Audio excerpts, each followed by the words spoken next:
What's up, everybody? Welcome back to the Casual Big Ten Podcast. Today is Tuesday, September 5th, 2023. My name is Kent Peterson.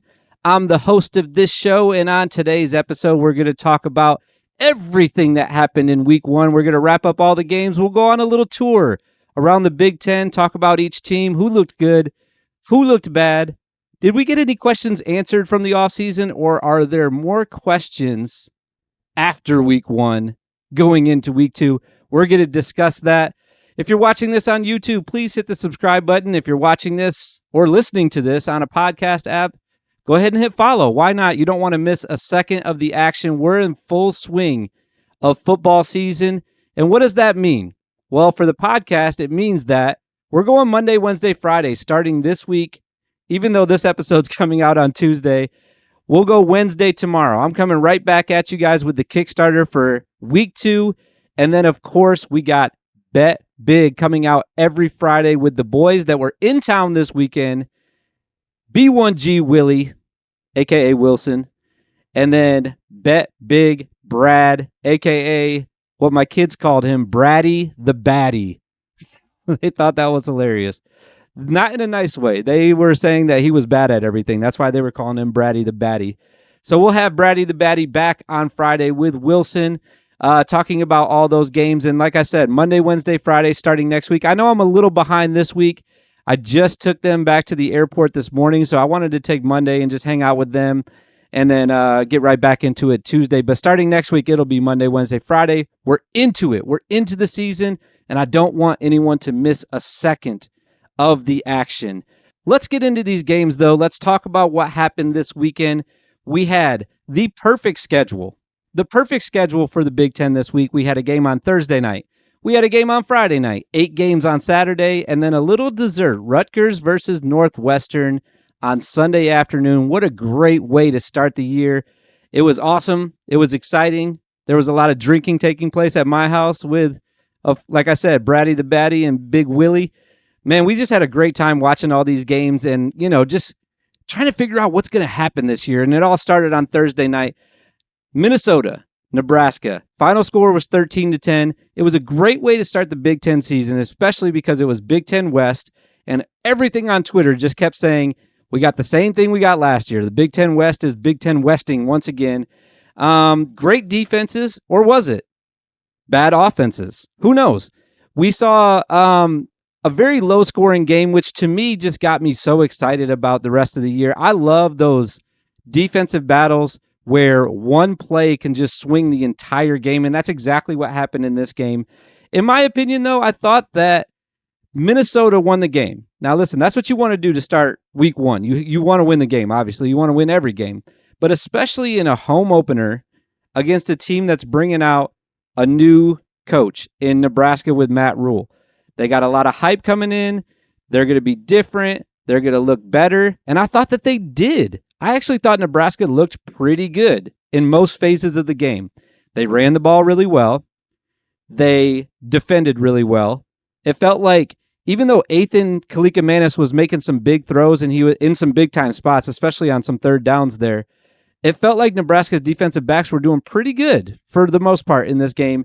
And they definitely shut down Minnesota's run game.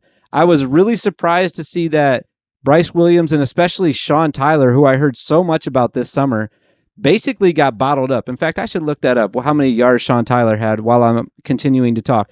But I thought both defenses looked good. I don't think this was a product of a couple teams that don't have great offenses. I don't think they have great offenses. I think their offenses are good. But I think it was more a product of a couple of defenses that were really ready to play on Thursday night to start out the year. Let me look up this box score real quick because Sean Tyler, like I said, he did not really impress me. Like I said, Ethan threw the ball really well. Here it is right here. 41 yards on 10 carries. Not super impressive to me. Minnesota didn't run the ball well, but I thought Ethan controlled the game decently. They weren't finishing drives, but like I said, Nebraska defense was playing really well. Here's where I thought the game was lost for Nebraska. They went away from the run game. They wanted to see what Jeff Sims could do with his arm, and we all found out that mainly what he can do is throw it to the wrong team. He threw 3 picks. There was also a fumble from Nebraska, so they had a total of 4 turnovers. When you're in a 10-13 game, the last thing you want to do is turn it over 14 times. Usually the team that is on the other end of that is going to win the game, and that's exactly what happened. I thought that Nebraska gave this game away, though, in multiple spots. At the end of the first half, there was a touchdown that I thought should have been a touchdown. It wasn't a touchdown. Clock's running out. Nebraska's hurrying up to the line. They had about less than 10 seconds left, and the running back, I think it was at that time Irvin, ran it, and he was really close to the end zone. So Nebraska, who had a timeout left, decided they didn't want to use it. They're going to rush up to the line and try to quickly quarterback sneak it, probably. And when they did that, their left tackle jumped, and they got a false start. So they had to call a timeout to prevent the 10-second runoff. That's the rules in college football, so they had to burn their timeout. And they got moved back 5 yards. Well, during the timeout, the referees decided, hey, maybe we should go back to that first play or the previous play and see if that was a touchdown. To me, it looked like it was. I thought it was a missed call on the ref's part. And the bigger issue I have with it is that I thought that the referee should have stopped the game right when it was questionable live. That way you don't give Nebraska a chance to come up to the line. They're all panicking and get that false start. I think that was the problem with that. If the refs stopped the game right there and say, whoa, let's go look at this real quick and make sure it wasn't a touchdown, then Nebraska can take a deep breath. All right, here's what we're going to do. If it's not a touchdown, here's obviously what we're going to kick the extra point if it was a touchdown. They don't get the touchdown. They move back 5 yards. Jeff Sims has to throw it at this point because there's not enough time left and they don't have any timeouts, and he throws a pick in the end zone. Huge play in the game. Huge sequence in the game. Because not only do they not get the touchdown, they don't get the 7, but they miss out on an opportunity to get 3 points as well. So huge momentum swing going into halftime. And then after halftime, Nebraska comes out, big kick return. They go down and score their only touchdown of the game. So I thought that if that play right before halftime goes the other way, now obviously everything switches after that. You might not get the same plays after halftime that you got before halftime. Whatever happens. You basically lost out on 3 points and you lost the game by 3 points. Or you lost out on 7 and you lost the game by 3 points. However you want to slice it, Nebraska gave it away there. They also had a chance at the end of the game. It was still tied. Minnesota had come down. They were down by 7 at this point. So it was 10-3. And Nebraska was still winning. This was in the fourth quarter. Athan drives down. He throws one to the left end zone, and it was Daniel Jackson with the catch of the week. He slides his left toe, magically keeps his right foot off the ground, and makes a beautiful catch to tie the game up. Nebraska gets the ball back. Hey, all you got to do is go down and kick a field goal. You can win the game. Nah, we're going to throw it again with Jeff Sims, and he's going to throw another pick. I mean, he just is staring down. I think it was his tight end. It might have been a slot guy. Staring him down, throws it right to the defense. Minnesota picks it off. They come back down, kick a field goal, win the game. Like I said, most important part, they won the game. Whatever you got to do week 1. Whatever's happening week 1, you got to scratch, you got to claw, you got to kick, punch, whatever you got to do. They got the win. They're 1-0 and at the top of the Big Ten West standings right now. Impressive win, I thought, for Minnesota. I think that both of these teams were better than what I was expecting going into this game. Even though the offenses looked kind of shaky, it's still week 1. The defenses looked really good to me. And a couple of big games coming up for them. Let's see if they can either rebound if you're Nebraska going to Colorado, which is the hottest team in football right now, if you exist on Twitter. And for Minnesota, I forgot who they're playing next week, but see if they can stay and keep their winning ways going and go 2-0 next week. I talked a lot about that game because I thought that game was great, by the way. I think that might have been the game of the week this week. As far as a competitive game, even though, like I said, the offenses weren't playing great, I thought it was really competitive and it was extremely fun to watch as a fan. Friday night, we go to East Lansing. Let me switch my slide. I always forget to do this. East Lansing, Central Michigan at Michigan State. I thought that Michigan State started the game really slow. They had a brand new quarterback, Noah Kim. I think he was trying to find his sea legs a little bit. And I feel like he settled in the second half. Nathan Carter was the guy that I was talking about the most after this game because to me, he took over the running back position for Michigan State, and he took it away from Jalen Berger. I didn't think the offensive line for Michigan State played great. They were opening up some very small holes for both of these guys, and Jalen just wasn't finding them. It felt like Nathan was. So he feels like he's going to be the guy for Michigan State, in my opinion. Now, they could come out against Richmond this week, and it could be all Jalen Berger all day. I don't know. We'll see. But I thought that Nathan Carter played better from the running back position. The defense has improved, though. If you remember them last year, they were giving up big plays. They were giving up a lot of passing plays. And I thought that their defensive backfield played a little bit better and was able to hold Central Michigan to, what was it, only 7 points, right? Michigan State was one of only 3 teams to cover in the Big Ten. It was them, Penn State, and who was the other one? I'm blanking. Not Maryland. I can't remember who the other one was. But they were only one of 3 teams to cover. Now, their spread was a little bit smaller than most of the other teams. It was only 14.5. But, hey, good teams win. Great teams cover. Is Michigan State a great team? We'll find out. That schedule is going to be brutal starting week 3. I think they win again next week. We'll talk about that on Wednesday and Friday, of course. Going down the road to Ann Arbor, Michigan playing East Carolina.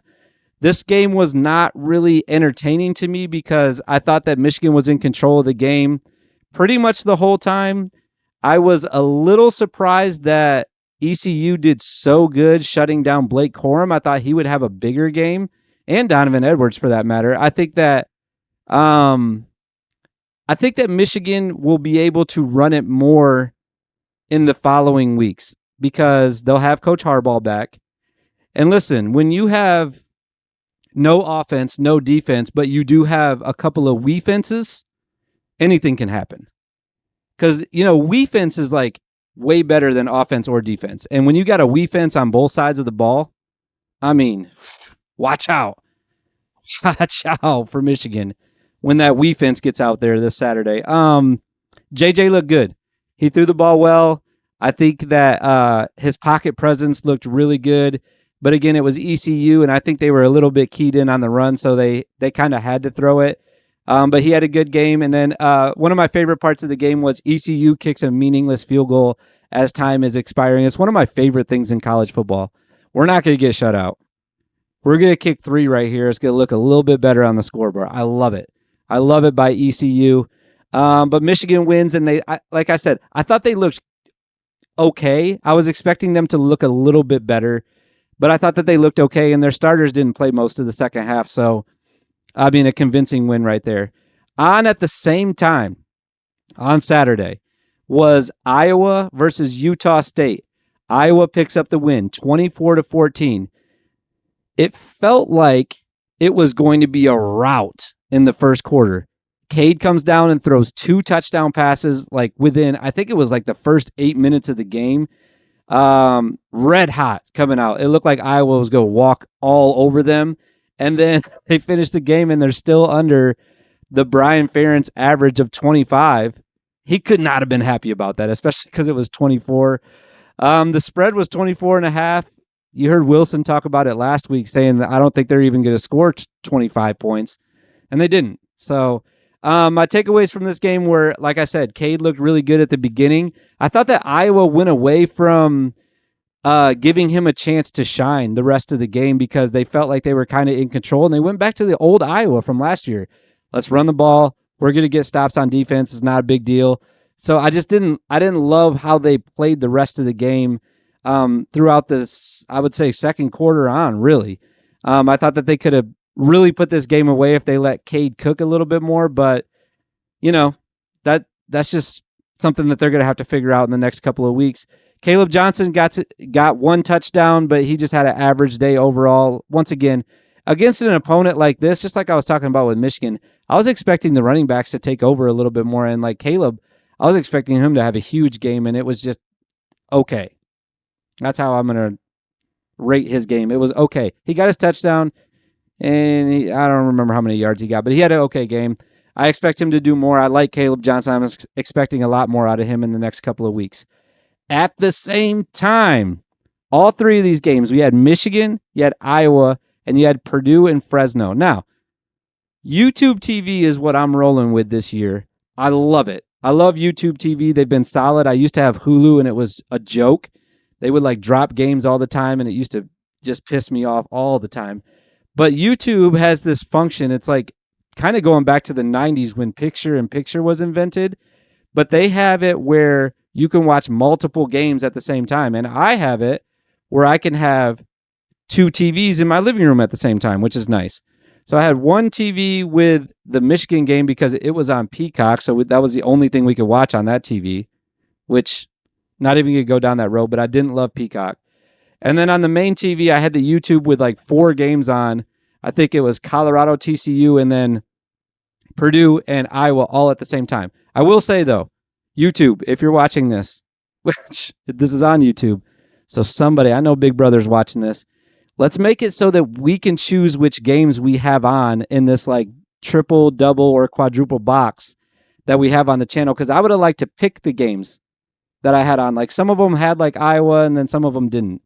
Some of them had Purdue and some of them didn't. So I'd like to pick it. But anyways, 28-17 was the score.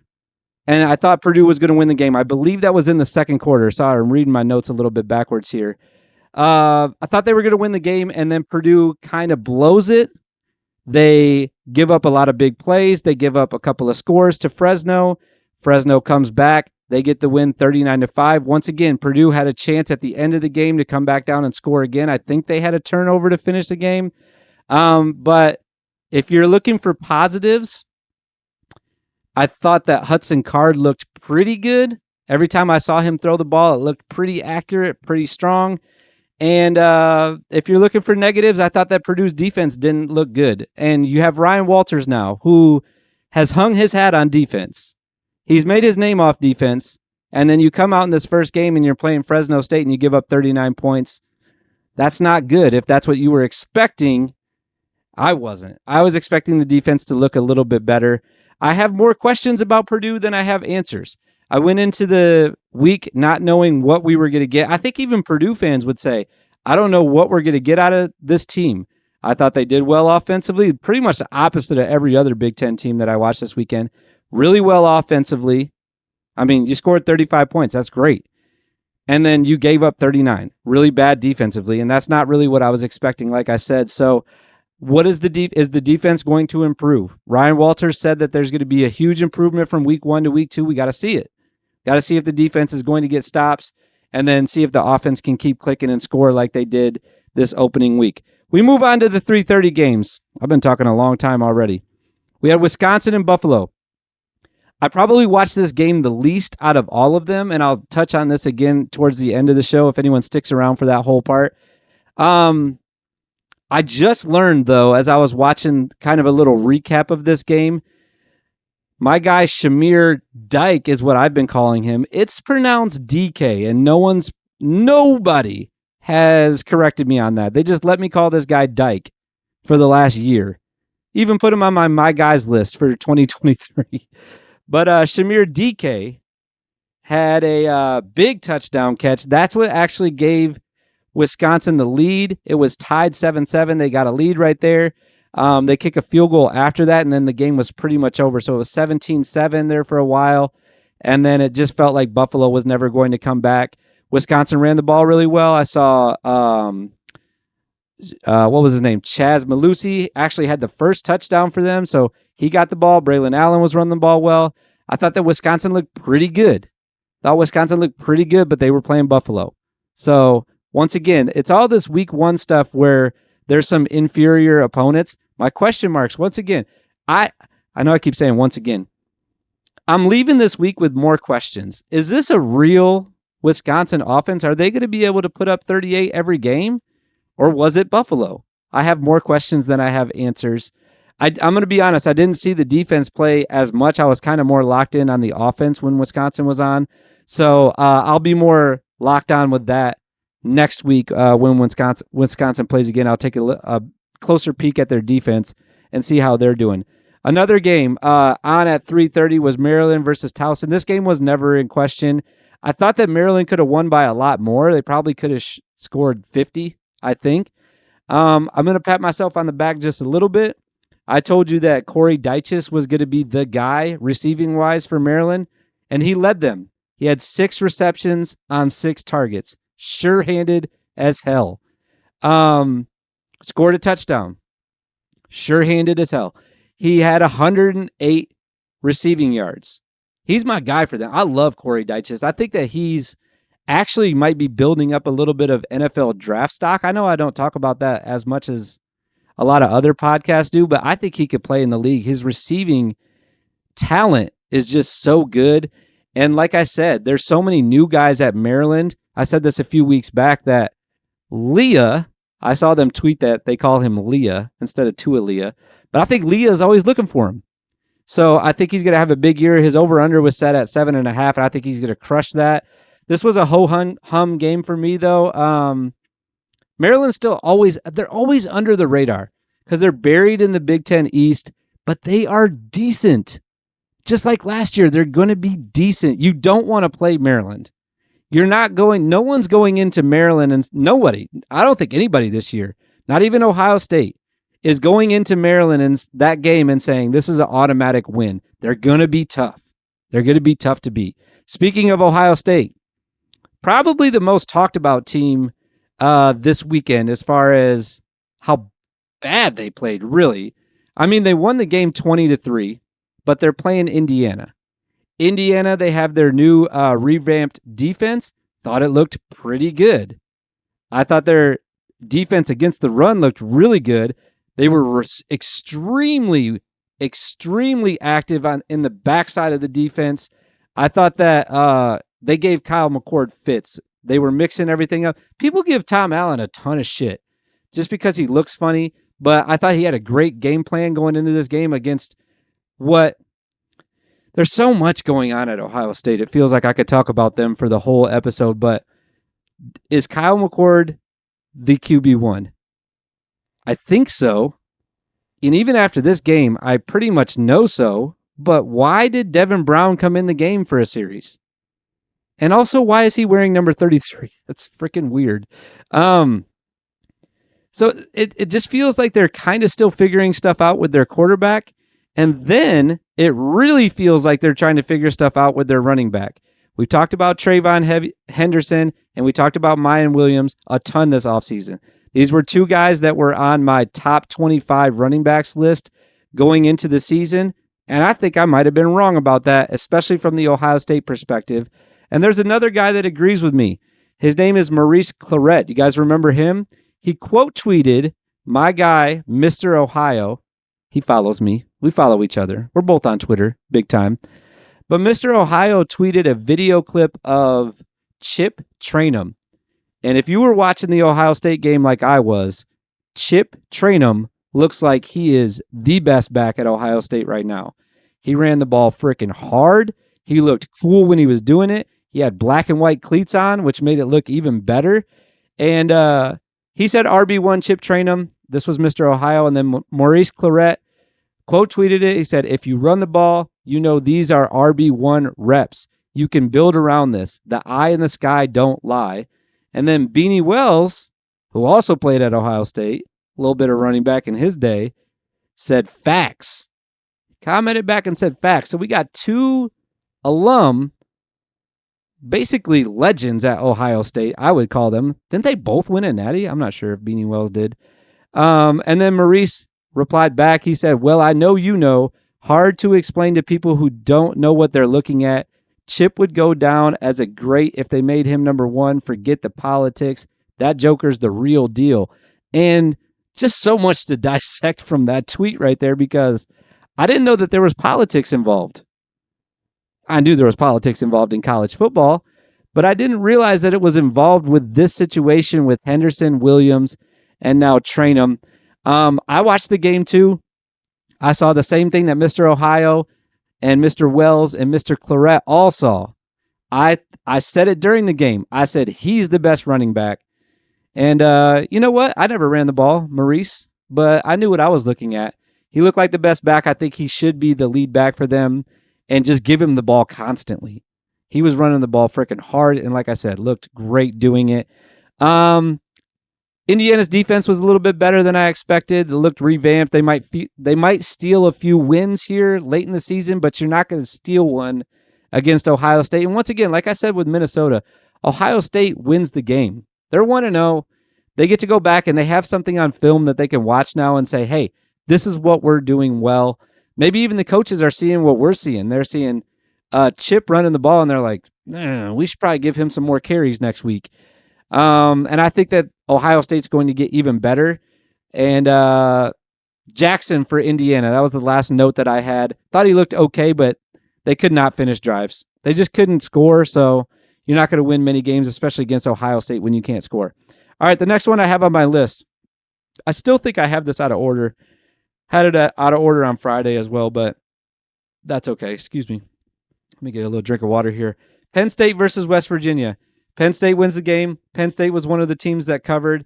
I didn't put the score on here. What was it? 38-17? 38-15? I think it was 38-15. 38-15. Look at that. I remembered. I thought Penn State showed me the most out of all the teams in the Big Ten. The big story not the big story, but the big play that people were talking about at the end of this game was when Penn State went down on their last drive and scored for what seemed like no reason to give them 7 more points. But if you were watching the game, West Virginia was running trick plays, West Virginia was onside kicking it, and West Virginia was calling timeouts on defense on Penn State's last drive. If I'm coaching, which I have coached football before and things like this have happened to me, if I'm coaching, I'm doing everything I can to score on that last drive. If you're going to try to onside kick me and run trick plays and call timeouts when the game is clearly over. Now, if you don't call timeouts and you're going to we'll run the ball and the clock's running and you want to let it run and we could just finish the game and shake hands and let it be what it is, that's fine. If you're going to call timeouts on me, though, and extend this thing, I'll extend it. That's what I would say if I was James Franklin. And if I'm a Penn State fan, which this season it feels like I'm leaning that way more and more every time I think about Penn State, I'm freaking jacked that they went down and punched this last one in and rubbed their nose in the shit a little bit. That's what I would be excited about because I wouldn't want anybody calling timeouts on my team, and I'm glad Coach Franklin did that, and I'm excited that they scored one more and went ahead and covered the game too because they weren't covering at that point. They weren't up by 21 at that point, and then they went up. Singleton, more questions. Once again, why didn't he have more yards? He got enough carries, but why wasn't he breaking those big ones like he did last year? Maybe a bit of a sophomore slump, or am I reading too much into this? He had 70 yards on 13 carries. I thought the Penn State defense looked really good. They held him to just one score until the fourth quarter when I think most of the subs were in. They gave up 310 yards, and 102 of them were in the fourth quarter. So if you take away that last quarter, they really only gave up about 200 yards to West Virginia, which I think was probably, unless you talk to an Illinois fan, probably the best team that any Big Ten team faced this week. That was outside of the Big Ten, of course. Like, you can't say that, well, Indiana faced a better team. They were playing Ohio State. I get that. But outside of the Big Ten, I think that Penn State had the hardest matchup, and they held them to a score in 200 yards, basically the whole game, until the fourth quarter when they started subbing people out. So I'm excited about my Penn State pick to win the East and go to the playoffs. I thought that they proved that they're just as good as advertised, and I'm expecting them to just keep it rolling the rest of the year. I am reading into this. This is the one team I'm reading into a little bit. I think they're going to be great all year. Speaking of Illinois, let's talk about these guys. Okay. They won the game. We'll go back to what I said about Ohio State and Minnesota. Illinois, you won the game. Talk about scratching and clawing to get a win. Illinois was down by 12 to Toledo with 8 minutes left in the third quarter. Toledo retook the lead with 3 minutes left in the game. So Toledo was winning the game with 3 minutes left. Okay? Had every chance to win this game. And I'm not cheering against Illinois. Let me just make that really clear. I'm glad Illinois won the game. Maybe not as glad as I was Saturday night after all the replies that I got about this tweet I'm going to talk about, but Toledo retakes the lead with 3 minutes left. Illinois has to come down and kick a field goal to win the game. On that drive, on that final drive, there was a 4th and 4 where Altmaier, who was fine, Altmaier throws one up on 4th and 4. The wide receiver comes down with it, cradles it a little bit. It looked like it could be called either way. I think they reviewed it because I watched this game back on like the YouTube TV, like key plays. And I think they reviewed it and called it a touchdown, but there wasn't an alternate camera angle that you could have even seen where it hit the ground. They get the first down. Listen, they got it. They got the first down, and they go down and kick the extra point. They go down and kick the field goal and win the game. Like I said, that's what you want to do. They're 1-0. They're 1-0 in what's going to look like a very competitive Big Ten West now. They're not against a Big Ten West team, but they're 1-0 in that division now. So that's what they needed to do. I think Illinois has to improve a lot. I really do. I was not impressed with what I saw against them. And I'll talk about that in just a minute, like after I talk about this Rutgers Northwestern game, because I want to get through that first. And then we'll get to my final thing here, my final thoughts. Rutgers Northwestern, Sunday. Like I said, this was the dessert of the weekend. I love that there was football on Sunday. Made me really excited. Rutgers looked so good to me. I think it's because they're playing Northwestern, but they looked really good. They dominated them on both sides of the ball. Talk about a defense. Man, they had it going. Wimsatt looked extremely comfortable. He was sitting in the pocket, and I mean, he had hours to throw the ball, it felt like. And then anytime he got any sort of pressure on him, he was running that thing, and he looked really good. I think that for Rutgers, this was the best team that they could have played going into this season with a new quarterback. Like everyone has a new quarterback, but with Gavin Wimsatt, his confidence has to be sky high right now. Even though it was Northwestern, it's still a Big Ten team. You're 1-0 in the conference, even though they're in different divisions. He's got to be feeling like, I can do this again, even if it's a little bit better competition. And I think that he can. I think Rutgers might be a little bit stronger than I was expecting to start the year. But I love this game. Rutgers wins the game. What was it, 24-7? I think Northwestern scored at the very end. Once again, probably Rutgers even had some subs in. Rutgers covers going away. The spread was only 6.5. How come I can't find this game on here now? Scrolly. Where did it go? It should be at the end because it was on Sunday. Rutgers, Boston College. Oh, we're in the wrong season. What the hell? Why am I messing this up now? At the very end of the episode, there it is, 24-7. I was right about that. Great way to end the weekend. Great way to end the week in the Big Ten. As soon as that weekend was over, though, and this is going to be my final thoughts for today. I appreciate anyone that made it this far, 33 minutes into this episode. I put out a tweet. It was, and I'm not bragging about this because if I brag about it, people will get the wrong impression. I was in my pool drinking high noons, and me and Wilson and Braddy the Batty were coming up with the power rankings. I should call it the power wankings going forward. That way people can't take it serious because they took it serious coming from casual Big Ten. They took these really seriously.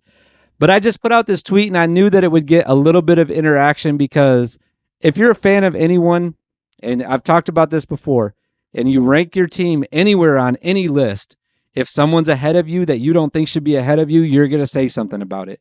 If you're too far down and you think you should be higher, someone's going to say something about it. The way that I did my power rankings, for anybody that cares, if you lost the game, I even tweeted that you were minus 2 million points. And if you won the game, you were plus 1 million points. What matters in football is winning and losing. Okay. So we had 10 teams that won. We had 4 that lost. I ranked Nebraska as the top team that lost because they were playing Minnesota. I ranked Purdue right behind them because they scored 35 points against a decent Fresno team. Indiana played the toughest opponent in Ohio State. So they were 3rd. And they didn't do very well. And then obviously Northwestern was 4th. They just looked abysmal this weekend. But as far as the top 10, though, I went Penn State. Like I said, I thought they showed me the most. Michigan was second because I didn't think that they played their starters very much. So they probably could have made that game a little bit more embarrassing. Then I went Ohio State. I gave Minnesota number 4. There's a big gap. Some of the people were saying this on Twitter too. A big gap between 3 and 4. And then I went Michigan State number 5. I went Minnesota 4, by the way, because I thought that they played a Nebraska team that's pretty good. I think that Nebraska is going to be better than what we thought. So I went Minnesota 4. Michigan State covered in convincing fashion against Central Michigan, who's pretty bad. And right here, 5 through 8, really, I think there can be an argument for any team to be kind of mixed up in there, because then you have Maryland after Michigan State, who played Towson. They made them look embarrassing. And then I went Iowa, Wisconsin. And really, if I'm being completely honest, I would probably, and Wisconsin fans, thank you, by the way, you're probably the most level-headed people I talked to this weekend. They made the argument that they won big against a team that won 4 or 5 games last year. And that's a fair argument, because I do think that Buffalo was better than like Central Michigan. So maybe I should have had Wisconsin a little bit higher. But at any rate, I put Rutgers after Wisconsin. And then Illinois, you were the least impressive win this weekend. We were playing Toledo and they won the MAC last year. I get it. But when push comes to shove, it was a MAC team. And you realistically should have lost the game. I know you won, like I said. Most important thing, you got 1,000,000 points for winning. But it wasn't impressive to me. I thought it was the least impressive win, even less impressive than Rutgers, to beat that team, because Rutgers at least was playing a Big Ten team. Do I think that Toledo would beat Northwestern? Maybe, but maybe not, though. I'd like to think that wouldn't happen. So that's how I ranked it. Most viral tweet I've ever had. People were accusing me of clickbait, which is, once again, I was inside of my pool, and I'm not bragging about any of this. I'm not bragging about the pool or how many views it got or anything. We were just joking around, having some drinks. I was like, let's do some power rankings. And we talked about it for about 5 minutes, and then it just exploded, and people were I will say a lot of people were agreeing with it, which I think that it's a fair, other than, like I said, Wisconsin, Iowa, maybe that range. It could be anywhere.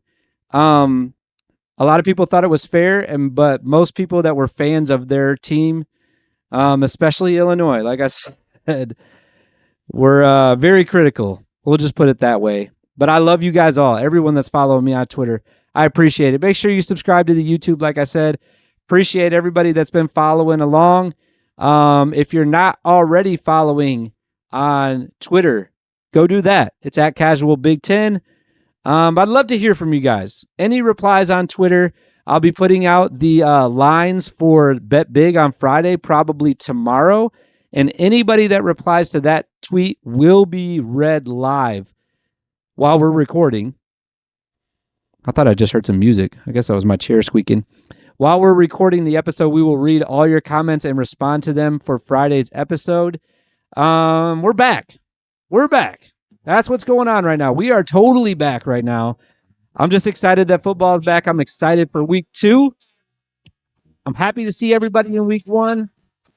I'm happy to see the fans are alive and well, especially on Twitter. I love you guys, man. This is going to be a great week. We'll see you guys in the future. So well, she knows me. She knows the future. She knows what God's for. She knows the future. She knows everything.